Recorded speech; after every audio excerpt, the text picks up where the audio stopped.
Paz do Senhor para adolescentes, estamos com mais uma aula, já dando início aí a um novo trimestre, né?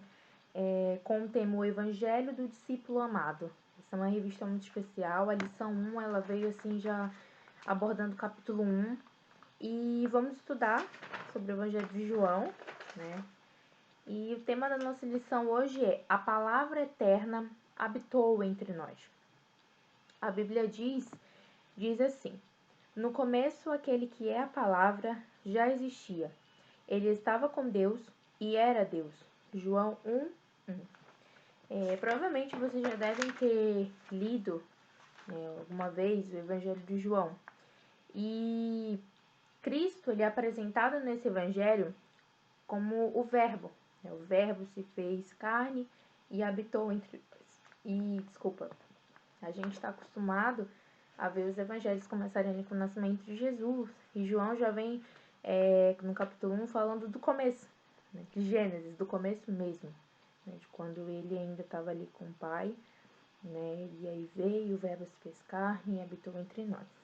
Hoje a gente vai entender o atributo da eternidade de Deus, né, compreender também biblicamente a natureza divina e humana de Jesus, e aprender o conceito bíblico de Filho de Deus. Essa parte de natureza divina e humana de Jesus é que a gente vai entender que o Senhor, ele, assim como ele foi homem, né, ele teve sentimentos, ele foi como nós, João também exalta bastante no livro a sua deidade divina, né, o seu lado Deus. E é sobre isso que a gente vai falar um pouquinho hoje. Vamos entrar já ali no Conhecendo Mais de Deus, que diz assim: você já deve ter ouvido falar de João, não é mesmo? Ele é conhecido nas Escrituras como discípulo em quem Jesus amava, né? Ele era, como eu posso dizer, um dos íntimos, né? E o evangelho escrito por João se diferencia dos demais pela ênfase que dá à natureza de Jesus Cristo. Ele foi muito detalhista nesse ponto, tá? Exclusivamente, o apóstolo João apresenta o início da história de Jesus na eternidade, e não em seu nascimento, como afirmam determinados grupos que não creem que Jesus é Deus em sua essência. Mas como assim Jesus já existia, né? Como assim Jesus já existia? Vamos aprender o que João explica a respeito disso em seu evangelho, tá?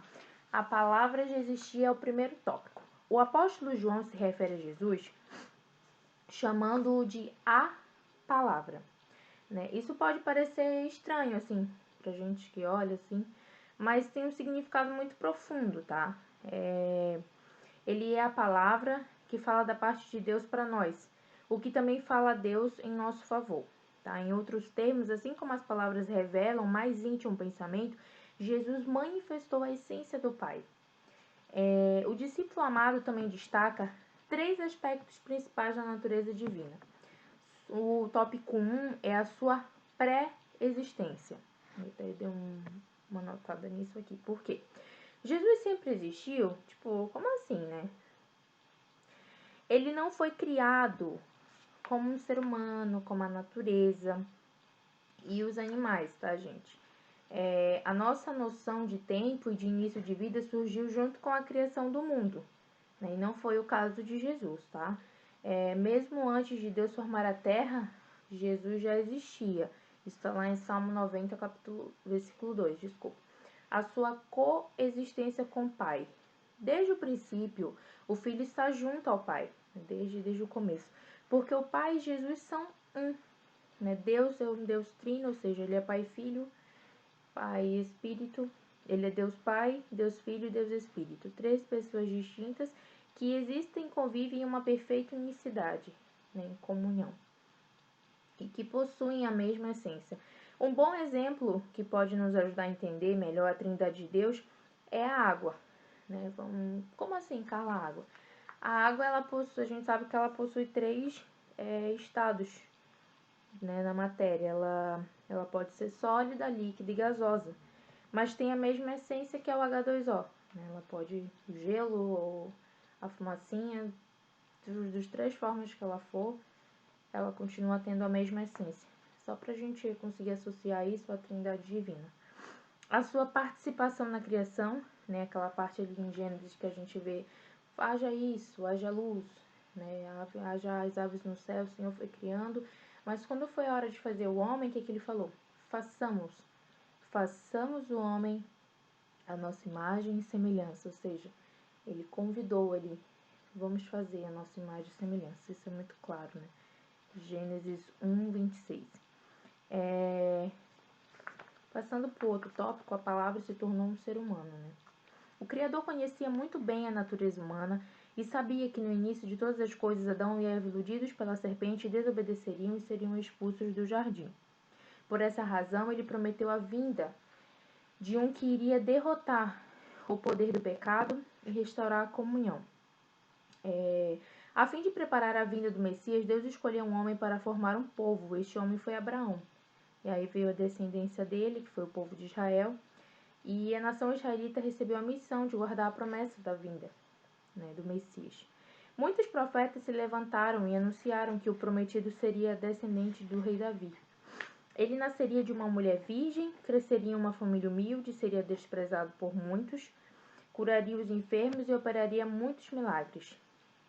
E aí vem, então, o nascimento de Jesus, né? A gestação, Jesus foi gerado em Maria, a gente já conhece a história, né? A natureza dele divina. É preciso entender que Jesus ele não era metade Deus, metade homem, tá? Ele é Deus, que por um tempo assumiu a forma de homem. Deixou o seu trono de glória para nascer em uma estrebaria. Ele se submeteu ao tempo e a viver em nosso planeta, sentir emoções, fome, frio, passou pelas dificuldades que nós, como humanos, passamos, as limitações, desculpa. E ainda assim, não perdeu a sua essência divina. Era a mesma, né? A essência dele não mudava.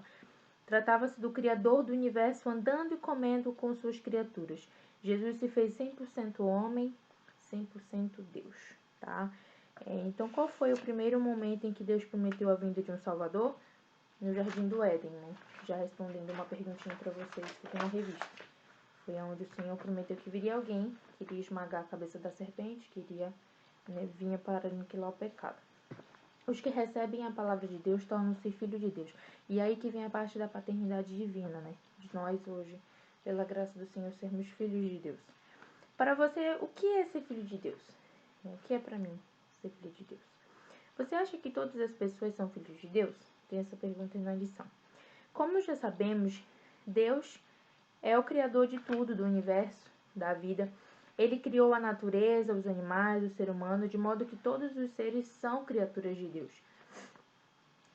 Entretanto, há muita diferença entre ser, né, uma criatura de Deus e ser um filho de Deus, né? Apenas os filhos possuem relacionamento direto com Deus, né? A gente, como filho, nós somos filhos, nós sabemos que a gente tem intimidade com os nossos pais e da mesma forma como o Senhor, tá? Deus, o Pai perfeito. Existem pais de todos os jeitos, com todos os tipos de personalidade. Uma coisa é certa, nenhum pai ou mãe é perfeito. Por melhores que os pais tentem ser, certamente eles contêm alguns erros, né? Jesus, quando iniciou o seu ministério, começou a pregar a mensagem do reino de Deus. Ele convidava as pessoas a se arrependerem dos seus pecados, né? E antes de Jesus, João Batista, seu primo, veio ali, foi o precursor de Jesus, né? Anunciava a mensagem antes do ministério de Jesus começar, né? Aí está o Cordeiro de Deus que tira o pecado do mundo, está lá em João 1:29. Através de seu ministério, o coração do povo foi preparado para conhecer e receber o Messias. Jesus pregava o arrependimento, mas também apresentava o Deus Criador e Todo-Poderoso como Pai, tá? Ele confirmava que veio do Pai, demonstrava o amor, a santidade e a justiça do Pai. Ele veio para tornar conhecida a vontade do Pai e cumpri-la. Foi Jesus quem ensinou as pessoas a orarem, chamando Deus de Pai Nosso. Está lá em Mateus 6:9. Jesus queria que a gente saísse daquele estado de criatura para algo mais íntimo, né? De algo de pai para filho. Né? Queria nos chegar mais a Deus. Tornando-se um filho de Deus. Você já ouviu falar em adoção? A gente certamente já ouviu falar. Nenhum ser humano pode ser filho biológico de Deus. Nós nos tornamos seus filhos através da adoção. Isso ocorre por meio de quem? De Jesus, que somente mediante uma aliança com Jesus é que podemos receber, né? Ninguém chegará ao Pai se não for pelo Filho. Receber o direito de nos tornar filhos de Deus. Deus deseja nos adotar como filhos, mas para isso acontecer precisamos querer, crer e nos entregar ao Senhor. Por completo, nos tornamos filhos de Deus por meio da fé, no momento em que recebemos Jesus como Salvador vindo de Deus. Então, a partir do momento que a gente recebe Jesus como nosso Salvador, certamente a gente já se torna filhos de Deus. Que vocês continuem lendo, leiam o livro de João, o Evangelho de João, que é o que a gente vai estar estudando. Acredito que cada lição vai estar abordando 1 ou 2 capítulos do livro. E que nós venhamos buscar, né, cada dia mais, estarmos perto do Pai, através do Filho, e entender que hoje nós não somos só criatura, nós somos também filhos de Deus. Fiquem na paz do Senhor. Amém.